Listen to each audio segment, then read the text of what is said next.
Right, Sunil Gavaskar with us. We're at the Pisara Stadium in Colombo. The lovely Sri Lankan music is actually playing behind us. But sir, let's just talk about this particular game that was played right here at the Pisara Stadium.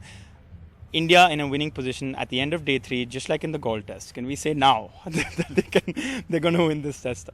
Well, I think they're in a very good position. It would have been even better if they'd taken maybe another 30-40 runs more lead. But by losing just one wicket at the end of the day's play, they've given themselves the option to go hell bent for leather tomorrow. Maybe play the first hour of half an hour, 45 minutes watchfully and then go for it.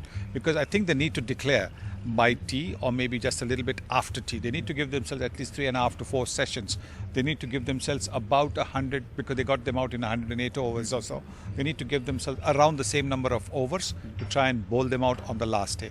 Because the pitch is playing now slowly. It's turning just that little bit and it'll turn a little bit more on day 5.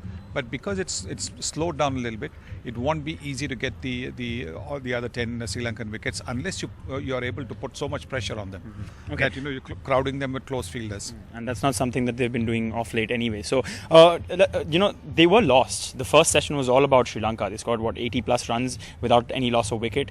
The second session, when they came out, there was this over of Ishant Sharma where Angelo Matthews hit him for 3 fours. It seemed at that point that India was in big trouble. Yes, I think it was the second new ball. I think they tried that tactic because it had worked for the Sri Lankans when Chamira went round the wicket and got rid of the centurion KL Rahul. So they might have thought that let's try something similar. But it didn't work because Ishant's pace has come down. He bowls about 135 and when he bangs the ball in short, on day 3 the ball's not really going to climb up as much. So I think maybe that's one of the reasons why it wasn't successful. Having said that, Matthews is a terrific player of the short ball, as we saw the way he pulled the deliveries. But the second new ball was always going to be India's hope, because the first new ball also, Umesh Yadav had bowled well, Ishant had bowled well, but without much luck. So that second new ball was where India needed to break the partnership. And I think that's what happened when Ishant got rid of Thurman. Because that is what opened the doors for India. Till then, it looked as if these two were taking Sri Lanka closer to the Indian total, which would have been maybe about 360, 370. So in the end, those 2 wickets, that wicket and then a few hours later the wicket of the first test centurion, the guy who took the game away from India, Dinesh Chandimal's wicket, that actually slowed Sri Lanka down. And then of course Mishraji joined the party. What did Virat really do? Because there was a moment when he came back, first over was bowled, rain happened, he came back and we saw him dancing here. He was in high spirits. He came back, the short ball didn't work, 3 fours, and then suddenly you have 2 wickets coming in. What did they do different? Did they change their tactics suddenly? What did they do? I think they bowled a much fuller length. When your ball is hard and new, the fuller you bowl, the less chances you give the batsman to change his shot. You bowl shorter on these slow pitches, and if you're not bowling 150 kilometers plus, you are giving every test class batsman the opportunity to be able to play the shot or change the shot. By making the batsman committed onto the front foot, if the ball does just that little bit, which it did, that's how you get your wickets, and that's what Ishant did. And talking about Ishant Sharma, just a short while back, we both saw him moving from here. He's still at the ground, of course, and we believe that it could be some action against him because of the kind of send-off that he gave. Did you personally think that he should have gotten some kind of reprimand or something like that, the way he gave Thirumane a send-off? I think it's a send-off that he said something to Thirumane. And probably not the kind of word that you and I would use on a public platform, certainly not on this channel. So maybe that's the reason why he's been pulled up. Maybe once he offers his explanation, there might be nothing. He was bowling his heart out. And when you're bowling your heart out and you suddenly find that you've got a batsman out but he's not walking, he's staying there, and I think that was probably what might have got him excited when he eventually saw the umpire's finger go up. Right, okay. Moving on, whether Ishant gets any kind of action, we don't know yet, but we will obviously tell you about that right here on NDTV 24/7. However, Ajinkya Rahane came in again at number 3. There seems to be a complete change in this Indian team, and I want to talk about that. Virat Kohli talked about fearless cricket. He also backed Rohit Sharma as his match-winning player, and that we must back him. In that sense, keeping that in mind, do you think he's not walking the talk? Because first he says that he'll play fearless cricket, then he kind of pushes Rohit back when he first says that no, we got to play him at number 3. Well, I think making him bat at number 5 doesn't mean that he's not playing fearless cricket. I just think that for somebody who's been pretty comfortable doing well at number 5, for him to come in at number 3 does make it a little bit difficult for him. But then, having seen Ajinkya Rahane make the adjustments to all his, to his cricket all over the world, in England, the way he was playing much closer and much later, in South Africa, Australia, the way he was standing a little bit upright because of the extra bounce. So he's the kind of player who will make the adjustments, and he will, given a long time, he will also make a success of the number 3 spot. There's no doubt in my mind, because he's technically and temperamentally is very, very good.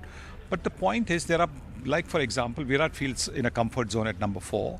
I'm sure Ajinkya Rahane was feeling in a comfort zone at 5. And he's in the morning, when he was talking about fielding and field placing, etc., to Jonty Rhodes, he said, "I'll do what the team wants me to," which in a sense reflects his attitude towards what he wants to do and what he wants to achieve for Team India. And that's always, that's 100% tick for Ajinkya Rahane's commitment to the team. So if he's successful, then it also solves a bit of a problem, though the problem of the opener will remain. Because, when Shikhar gets fit, Shikhar, Murli and KL Rahul, you are going to have a little bit of a problem. But if Rahane does well at number 3, terrific, because it allows Rohit Sharma to bat at 5, a position where he seems a lot more comfortable at than at number 3. And you're okay with this batting order then? I have no problems, excepting the fact that you still think Virat should come at? Yes, I believe, because that will solve the entire issue. 3 Virat, 4 Ajinkya Rahane, 5 Rohit Sharma. Everybody is happy. Okay, there was a moment when Virat obviously got injured slightly. He had to go off the field on his left hand, I believe. He was fielding, of course, at that time. Then there was there was no clarity on who was really captaining. Or was it Murli Vijay? Was it Ajinkya Rahane? For a moment, we didn't know. What did you make of that? Well, I'm sure the selection committee would have informed the tour think tank who would be the deputy in case Virat Kohli has to go away for an over or 10 minutes like he had to. And that has to be the situation. Or generally what happens is in a situation, either senior player in the team, the senior most player in the team, gets to captain the team.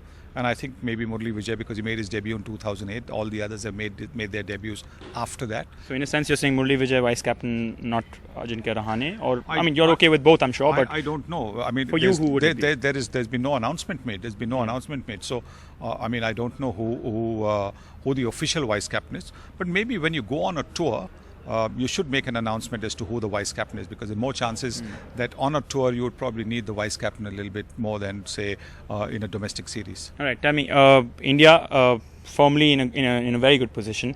Can they lose this test match from here? Can they? Well, for them to lose the test match, they're going to be dismissed by lunch or within an hour after lunch. After lunch, okay. For them to, but even that'll take some doing, because even if they, at the moment, they are 157 ahead. If they get dismissed by between lunch and tea tomorrow, there'll probably be another 120 ahead. So you're talking about 270. That's not going to be easy to score on the fourth innings. I think it'll take some doing for India to lose this game. Okay, one last question about Virat Kohli. Were you impressed by his captaincy today? Why is everybody so, so much into Virat Kohli's captaincy? Look, he's just, his 4th or 5th test. Yeah. He's going to, as I said, he's going to make some, mistakes. That's part of the game. As a batsman, you make mistake. As a bowler, you make mistake. Fielders, you drop some simple catches. So there will be. He's learning. And what we have seen with his batting, this is what I keep saying. Look at the way his batting has improved by leaps and bounds. Why? Because he is such a committed cricketer. And I think with his captaincy also, we must give him a lot more time. Let us wait for a season or two. There is a full 4-test match series against South Africa coming at home, and I think only after that, maybe after this one season has gone, where he's the captain right for one season, is when we can talk about what Virat Kohli's captaincy looks like. Right, Mr. Gavaskar giving us some advice on how we should talk about Virat Kohli's captaincy. We will give him some time. That's what we'll do. Sunil Gavaskar, thank you so much for talking to us. We'll of course come back to you at the end of day 4. Hopefully, India might just have won. Anyway, thank you so much, sir.